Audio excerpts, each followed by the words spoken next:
कहा तो चिरागा तय था हर घर के लिए और कहा चिराग मयस्सर नहीं शहर के लिए। जी प्रणाम, मैं प्रणव द्विवेदी शुभम।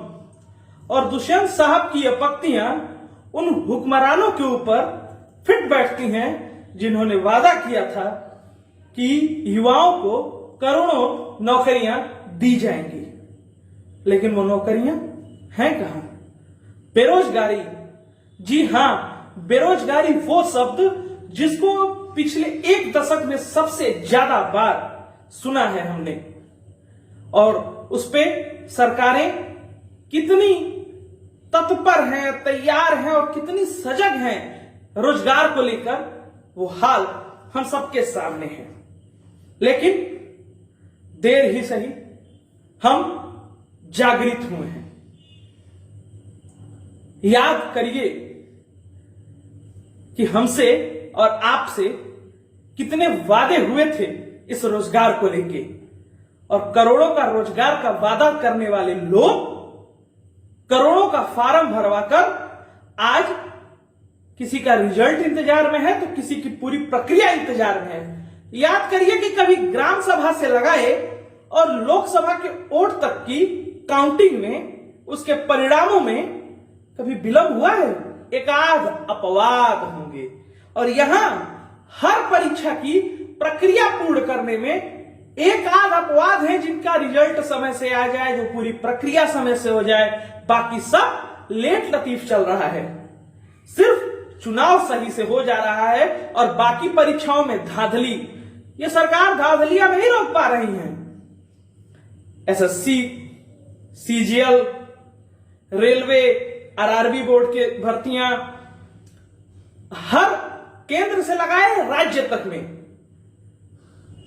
आपको सरकार नौकरियों के बारे में यह इल्म ही नहीं है कि आप कर क्या रहे हैं। युवा पूछना चाहता है आपसे, जानना चाहता है आपसे, क्यों? क्योंकि आपकी सत्ता की कुर्सी जिस पहिए पर टिकी हुई है, उस पहिए का कर्णधार भारत का युवा ही है। 65% हैं हम, यह भूलिएगा मत। और आज हम लड़ेंगे, हम कहेंगे अपनी बात अपनी चुनी हुई सरकारों से, उन सरकारों से जो नीलामी की तरह यह घोषित करती हैं कि 32 लाख, 62 लाख, 1 करोड़, ये लाख, वो लाख, इतने रोजगार दे दिए। और साहब उठा के देख लीजिए पिछली भर्तियों को, सारी भर्तियां लटकी हुई हैं केस में, क्योंकि फार्म भरे थे अभ्यर्थी उत्तर प्रदेश में। तो साथियों, इन गूंगी बारी सरकारों को जगाने का भी काम हमको ही और आपको भी करना होगा। आइए इस शिक्षक दिवस अपने उन आदरणीय पूजनीय शिक्षकों को याद करते हुए जिन्होंने हमेशा हमें गलत के खिलाफ बोलने की प्रेरणा दी है, इस शिक्षक दिवस उनको इस कोरोना काल में जब हम कुछ और उपहार और कुछ और भेंट नहीं कर पाएंगे तो अपने शिक्षकों के प्रति सच्चा आदर ये करें कि गलत के खिलाफ बोलें। और 5 तारीख को 5 बजे 5 मिनट के लिए ताली, थाली और किसी भी प्रतीकात्मक स्वरूप से बेरोजगारी के खिलाफ सरकारों को जगाने के लिए एक प्रतीकात्मक आह्वान कर रहा हूं। बहुत से लोग कह रहे हैं कि यह राजनीति है। जी हां, यह उस देश में राजनीति ही है जिस देश में सुई से लगाए सारी महत्वपूर्ण वस्तुओं की कीमत से लगाए, पूरी प्रक्रिया से लगाए, हर एक तिनका तिनका कड़ कड़ राजनीति तय करती है। तो इस मुद्दे पर बोलना यदि राजनीति है तो हां, हम कर रहे हैं राजनीति, और आपसे भी अनुरोध कर रहे हैं कि आप इन राजनेताओं को जो सत्ता के नशे में चूर हो चुके हैं, जिनको युवाओं की पुकार नहीं सुनाई दे रही है, जब सरकारें अच्छा कर रही हैं कुछ मुद्दों पर, तो मत भूलिए कि इन्हीं युवाओं ने आपका समर्थन किया है। और आज एक युवा अपनी परिवार की अंतिम उम्मीद होता है, एक परिवार का यह सपना होता है कि उसके घर का पाल्य रोजगार परक हो जाएगा तो उसके घर का भविष्य सुधर जाएगा। और आप ये गंदा मजाक करते हैं। 5 साल लग जाता है आपको एक परीक्षा का परिणाम घोषित करने में। आप भर्तियों को लटका देते हैं। पहले अभ्यर्थी फार्म भरेगा, परीक्षा देगा, उसकी तैयारी करेगा, आपके सेटिंग के अधिकारियों से वो लड़ेगा और फिर वो एक समिति बना के फिर उसको कोर्ट में लड़ेगा। मजाक बना के रखा है सिस्टम ने युवाओं के साथ।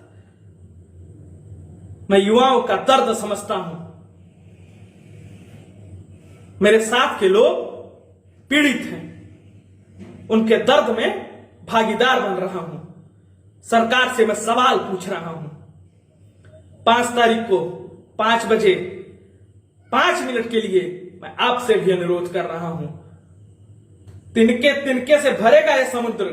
जिन सरकारों को एक गफलत और गुमान है कि इन युवाओं के लाइक डिसलाइक और तमाम सोशल मीडिया के उपकरणों से और छोटे छोटे हथकंडों से कुछ होने वाला नहीं है, तो उनको याद दिला दीजिए कि इन्हीं युवाओं ने इन्हीं सोशल मीडिया के दम से आपकी सरकारें बनाई हैं। हक मांगना किसी का विरोध नहीं होता है, बल्कि अपना अधिकार होता है। और हम लड़ेंगे, जीतेंगे। क्यों? क्योंकि हम अपनी आजादी की लड़ाई लड़ने वाले पुरखों से प्रेरित और पुष्पित और शिक्षित हैं। हम बोलेंगे, हम लड़ेंगे क्योंकि अब तक लड़े नहीं। हम लड़ेंगे क्योंकि लड़ना जरूरी है। फिर दुष्यंत साहब के शेर से शुरुआत की थी और दुष्यंत साहब के शेर से खत्म कर रहा हूं कि सिर्फ हंगामा खड़ा करना हमारा मकसद नहीं। हमारी कोशिश है कि यह तस्वीर बदलनी चाहिए। मेरे सीने में न सही, तेरे सीने में ही सही, हो कहीं भी आग, लेकिन आग जलनी चाहिए, आग जलनी चाहिए। बस ये निवेदन है कि गलत के खिलाफ बोलिए। आप युवा हैं तब बोलिए, आप युवाओं के भाई अभिभावक जो भी हैं बोलिए, क्योंकि बोलना जरूरी है। सरकारें कोरोना का यदि बहाना बना रही हैं तो ये कोरोना पिछले 5-6 महीनों से ही बस हमारे पास है। उसके पहले कहां थे आप? और आज यदि जी और नीट की परीक्षाएं अति आवश्यक हैं और आप उसको डंके के चोट पे करा सकते हैं, तो अन्य परीक्षाएं भी, एसएससी की भी, रेलवे की भी, आईबीपीएस की भी सारी परीक्षाएं जरूरी हैं। युवाओं के लिए रोजगार जरूरी है। युवा लड़ रहा है अपने मकान मालिक से अपने कमरे की फीस के लेके, अपने हॉस्टल में न रहने की फीस को लेकर। कितने मुद्दों पे लड़ाना चाहते हैं आप, उलझाना चाहते हैं आप? मैं पूछता हूं ये आपसे सवाल, पूछ रहा है युवा आपसे ये सवाल कि करेंगे क्या आप? सिर्फ वादों से, नारों से काम नहीं चलेगा। हमें समुचित परिणाम चाहिए, चाहिए, चाहिए। मेरी बात यदि आपको अच्छी लगे तो इसे आगे बढ़ाइएगा। आप डिसलाइक भी करेंगे तो आपका सस्नेह मैं स्वागत करूंगा, अपनी कमियों को सुधारूंगा। हाँ, जितना संभव है एक मानव के रूप में, एक सजग नागरिक के रूप में इस देश की समस्याओं के लिए लड़ूंगा, लड़ूंगा, लड़ूंगा। जय हिंद, जय भारत, इंकलाब जिंदाबाद। प्रोफेशनल वीडियो मेकर नहीं हूं, इसलिए कुछ त्रुटियां जरूर होंगी। उन त्रुटियों को नजरअंदाज करके हो सके तो माफ कीजिएगा। बात अच्छी लगे तो आगे अवश्य बढ़ाइएगा। बहुत बहुत धन्यवाद।